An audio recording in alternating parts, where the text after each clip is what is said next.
Ada pengertian pembelajaran PAI, ada hakikat pembelajaran PAI di SD, dan ada tujuan pembelajaran PAI di SD. Kira-kira itu apa ya? That's right, they are hakikat pembelajaran PAI di SD. Hari ini kita akan membahas itu ya. Assalamualaikum warahmatullahi wabarakatuh. Selamat pagi teman-teman semuanya. Bagaimana kabarnya hari ini? Alhamdulillah, semoga kita selalu diberi kesehatan oleh Allah Subhanahu wa Ta'ala, dan semoga apa yang kita lakukan senantiasa dinilai amal ibadah. Amin.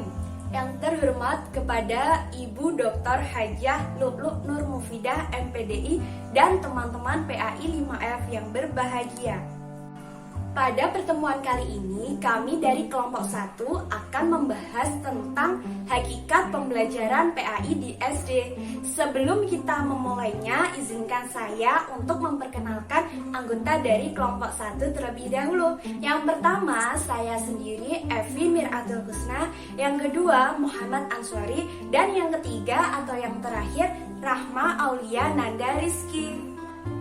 Apakah kalian sudah siap? Mantap. Sebelum kami memulainya, marilah kita berdoa terlebih dahulu. Let's pray to Allah by basmalah together. Bismillahirrahmanirrahim. Semoga meskipun pertemuan kali ini dengan online, tidak mengurangi rasa semangat kita dalam menuntut ilmu. Oke, langsung saja. Yang akan pertama kita pelajari yaitu mengenai arti pembelajaran. Jadi apa sih arti pembelajaran itu? Ada yang sudah tahu?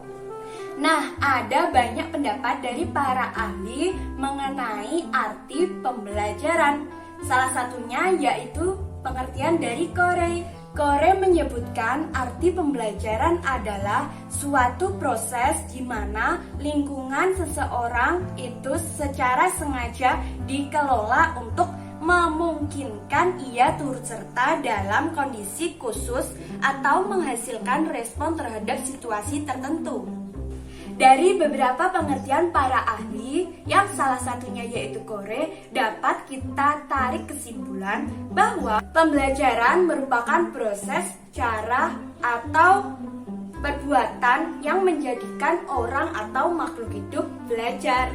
Jadi, pembelajaran adalah proses interaktif yang berlangsung antara guru dan siswa atau kelompok siswa dengan tujuan untuk memperoleh pengetahuan, keterampilan, atau sikap secara memantapkan apa yang dipelajari itu. Nah, selanjutnya masuk ke pembahasan yang kedua, yaitu membahas tentang apa itu pendidikan agama Islam.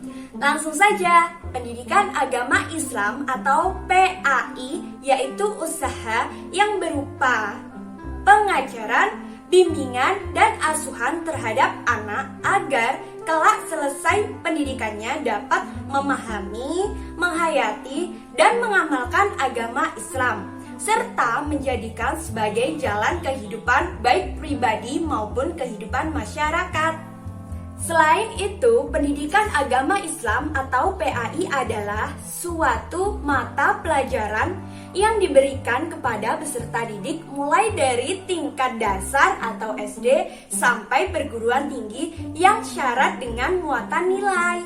Setelah kita mengetahui apa arti pembelajaran dan apa arti pendidikan agama Islam, apabila kita satukan, jadi pembelajaran pendidikan agama Islam adalah proses interaktif yang berlangsung antara guru dan siswa untuk memperoleh pengetahuan dalam meyakini, membantu, menghayati, dan mengamalkan agama Islam dari pelajaran pendidikan agama Islam. Dari penjelasan itu tadi, secara umum dapat kita artikan bahwa proses pembelajaran pendidikan agama Islam adalah berbagai jenis kegiatan yang dilakukan oleh pendidik dari mulai perencanaan, pembelajaran, pelaksanaan pembelajaran, dan penilaian pembelajaran. Selanjutnya yaitu pembahasan yang kedua yang akan disampaikan oleh Mas Ansori, yaitu tentang hakikat pembelajaran pendidikan agama Islam di sekolah dasar. Ini dia. Selanjutnya saya akan menjelaskan tentang hakikat pembelajaran pendidikan agama Islam di sekolah dasar atau MI. Sebelumnya sudah dijelaskan oleh teman saya apa itu pengertian pembelajaran. Sekarang hakikat. Apa itu hakikat? Hakikat adalah suatu yang sebenar-benarnya, suatu yang semestinya. Dalam pembelajaran pendidikan agama Islam ini hakikatnya ada 6. Yang pertama, pendidikan agama Islam dari segi penanaman suatu pelajaran. Agama Islam bukanlah mata pelajaran. Islam adalah agama yang berisi tentang tata hidup yang diturunkan oleh Allah Subhanahu wa Ta'ala melalui Rasul-Nya, mulai dari Rasul atau Nabi Adam sampai Nabi Muhammad. Nabi Muhammad sebagai Nabi terakhir,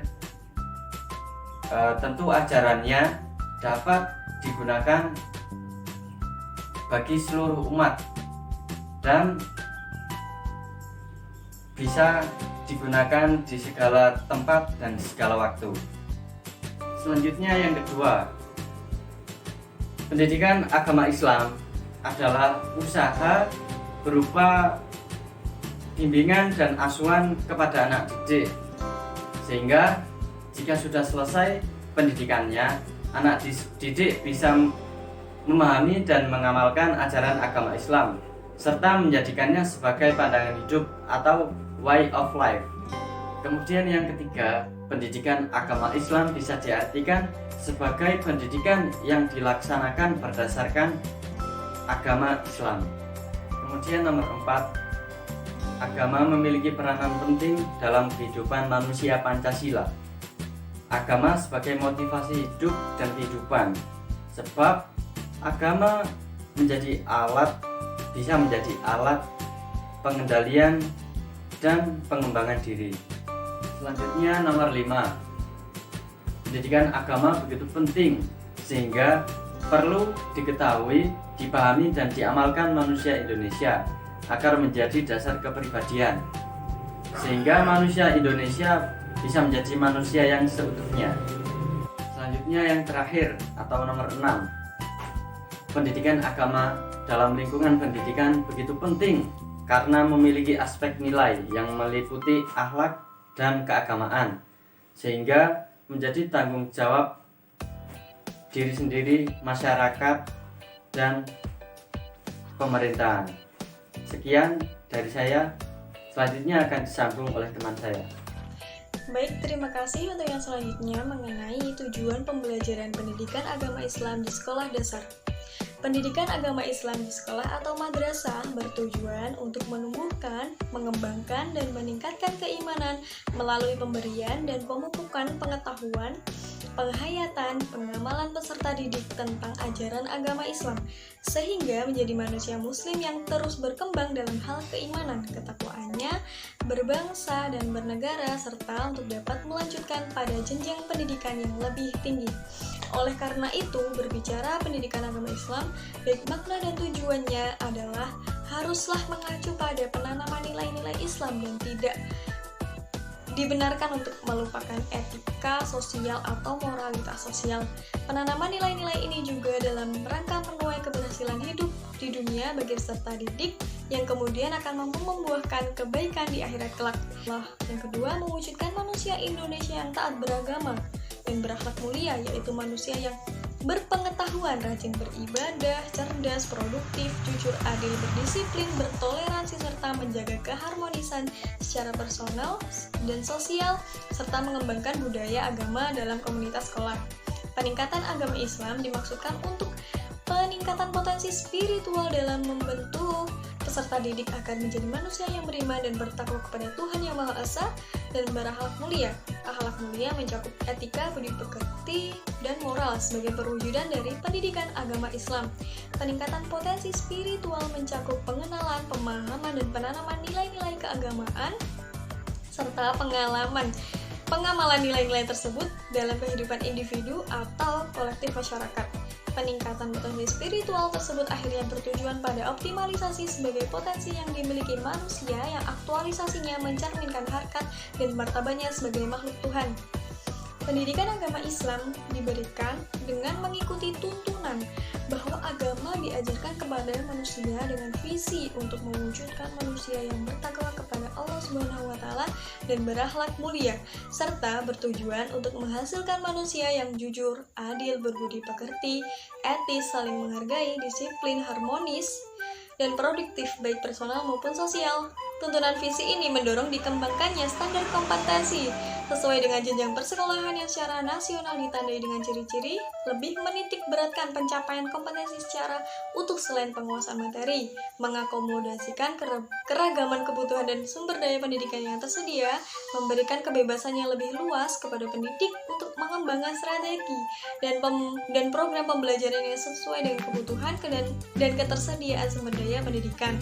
Melalui pendidikan agama Islam diharapkan menghasilkan manusia yang selalu berupaya menyempurnakan iman, takwa, akhlak, serta aktif membangun peradaban dan keharmonisan kehidupan, khususnya dalam memajukan peradaban bangsa yang bermartabat. Manusia seperti itu diharapkan tangguh dalam menghadapi tantangan, tandai dengan ciri-ciri lebih menitik beratkan pencapaian kompetensi secara utuh selain penguasaan materi, mengakomodasikan keragaman kebutuhan dan sumber daya pendidikan yang tersedia, memberikan kebebasan yang lebih luas kepada pendidik untuk mengembangkan strategi dan program pembelajaran yang sesuai dengan kebutuhan dan ketersediaan sumber daya pendidikan.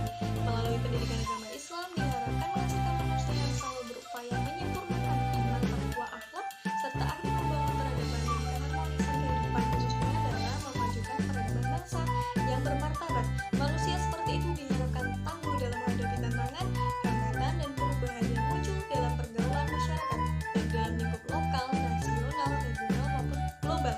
Pendidik diharapkan dapat mengembangkan metode pembelajaran sesuai dengan standar kompetensi dan kompetensi dasar yang telah ditetapkan. Pencapaian seluruh kompetensi dasar perilaku terpuji dapat dilakukan secara tidak formal. Peran semua unsur sekolah, orang tua, siswa, dan masyarakat